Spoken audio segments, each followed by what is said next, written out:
Mantra FM. Energía que transforma.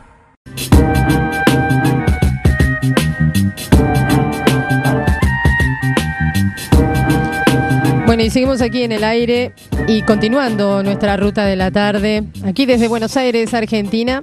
Vamos a presentar ahora, tenemos dos invitados especiales que nos acompañan. Matías Gustavo de Stefano, uno de los niños que se conoce hoy como niños índigos, ya es un poco más joven, no tan niño. Y bueno, nos está acompañando hoy también, y quien está en el día de hoy con él, Germán Campos, director de la película La Educación Prohibida. Y a los dos quiero darles la bienvenida. ¿Cómo están? Bienvenidos a los dos. Hola, buenas tardes. Buenas tardes, muchas gracias. ¿Qué tal, Matías? ¿Y qué tal, Germán? Bueno, a ver, vamos a empezar a charlar un poco de todo. No sabes todas las preguntas que tengo, Matías. Supongo que esto te debe pasar siempre. Pero bueno, a lo mejor, como para empezar un poco nuestra charla, ¿qué te parece? Si nos contás un poco, que lo habrás contado más de una vez también, bueno, un poco, ¿qué experiencia estás viviendo vos, ¿no? en este plano? Porque visitando tu página, viendo un poco toda tu tarea, lo que estás haciendo, de alguna manera te toca un desarrollo especial, te toca hacer algo especial, ¿verdad? Y creo que el poder autodefinirte, el poder contarnos un poco quién sos, nos estaría ayudando a todos, por lo pronto, empezar a conocerte. Bueno, mi tarea, lo que estoy haciendo es un trabajo de organización, más que nada, de organización de la información. La información que está dando vueltas por el planeta hoy en día, hace millones de años que está dando vueltas, todo el mundo prácticamente la sabe o puede tener acceso a ella, pero la única dificultad que hay es la de cómo se relaciona toda esa información. En qué punto tiene que ver Dios con extraterrestres, con educación, con política y bueno, y todos los procesos que estamos viviendo actualmente, como esta fecha tan llamativa que llega.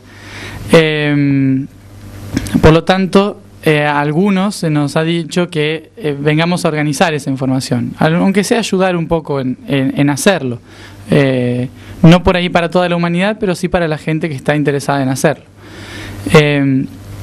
Mi tarea desde pequeño ha sido la de recordar. Se me ha permitido recordar desde que era un niño, pero la etapa peor, podría decirla, porque fue la que parece bonito, pero en realidad se sufre bastante recordando, es desde los 11, 12 años hasta los 19, más o menos. Durante todo ese periodo fue una época de recuerdos constantes, y que obviamente yo no entendía muy bien para qué era todo eso, pero todo me era familiar. Luego entendí que esa información no eran vidas pasadas, como normalmente uno se acuerda, sino que eran memorias de registros, de información general. Ahí supe de dónde venía, de cuál era mi trabajo antes de nacer y cuál era mi trabajo ahora, por lo menos en estos años que nos rodean, que era la de organizar esa información, debido a que estaba acostumbrado a trabajar con esa información en otros planos. ¿Por qué decís desorganizada, básicamente? Porque lo que estás dejando traslucir es esto, que hay un desorden acá, ¿verdad? Hay un desorden informativo. A ver, contanos cuál es ese desorden.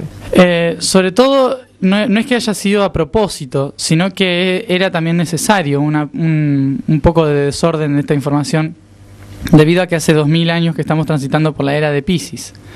Y en la era de Piscis se tenía que trabajar la dualidad, entonces todo se empezó a separar. Lo básico que se separó, para que nosotros entendamos cada vez un poco menos, es ciencia y religión. Entonces hubo especialistas que cada uno se metió en su rama, que es o ciencia o religión. En la era de Acuario, que es la que viene ahora, los próximos 2100 años más o menos, se unifican estas dos ramas.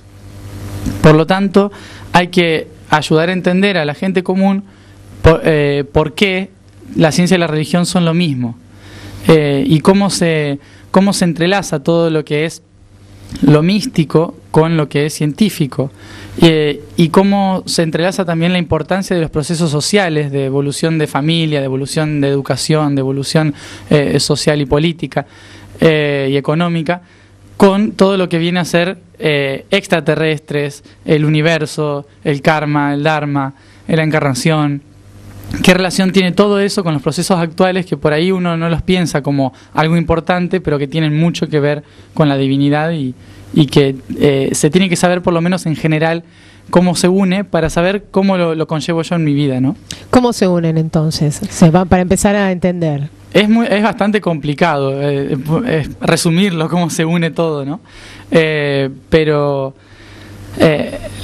porque en ese caso tendríamos que explicar toda la historia, desde la creación hasta el día de hoy y mañana, pero, que es lo que intento hacer en el taller. Claro, puntualmente en ciencia y religión, digamos, ¿no? Esto tan concreto que planteaste, que es muy interesante, ¿no? Que es un poco lo que se plantea hoy todo el tiempo, ¿verdad? Sí. O sea, todos estamos en esta misma disyuntiva a veces, ¿no? Bueno, la religión se basa en la historia y la historia es una ciencia, ¿no? Lo que hay que hacer es intentar abrir la mente a esa historia, porque la historia religiosa o la historia común que está saliendo hoy en día es bastante compleja, ¿no? O a veces muy absurda.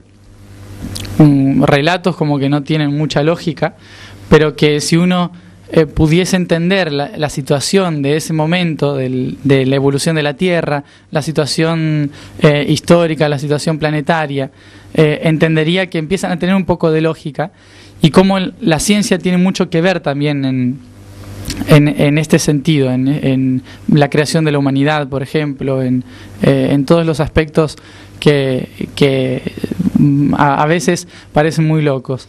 La ciencia, por ejemplo, la religión, perdón, por ejemplo, explica una creación de la humanidad en la que la más conocida para nosotros no tiene mucho sentido debido a que faltan unos cuantos libros que explican eso, el contexto, ¿no? De por qué apareció, por ejemplo, Adán y Eva.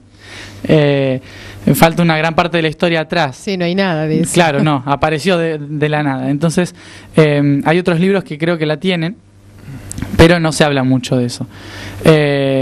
Entonces, la idea es, por ejemplo, muchos dicen que eso lo hizo Dios, pero también, si uno busca en internet, está toda la corriente de que también lo hicieron los extraterrestres. Sí, que somos parte Entonces, o somos de los extraterrestres o somos de Dios. Claro. O aparecimos de golpe o aparecimos de la evolución.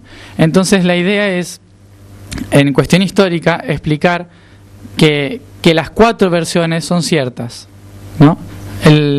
La idea es ver cómo las entrelazamos para que se entienda por qué son ciertas y la lógica que tienen en cierta forma ese proceso y para qué existe ese proceso.